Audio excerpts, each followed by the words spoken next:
Фестиваль снежных скульптур пройдет в Ухте. Ориентировочная дата с 18 по 20 марта. Организаторы ориентируются на погоду. Место проведения, как и в прошлый раз, Ухтинский детский парк.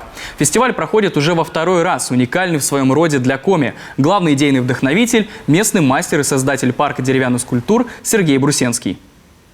Анализировали прошлогодний фестиваль. Все прошло гладко, интересно, с энтузиазмом. И нововведения решили не вводить, сделали лишь что? Упростили количество номинаций с 7 до 3. Первая номинация «В гостях у сказки», вторая номинация «Национальный колорит» и третья номинация «Фантазия».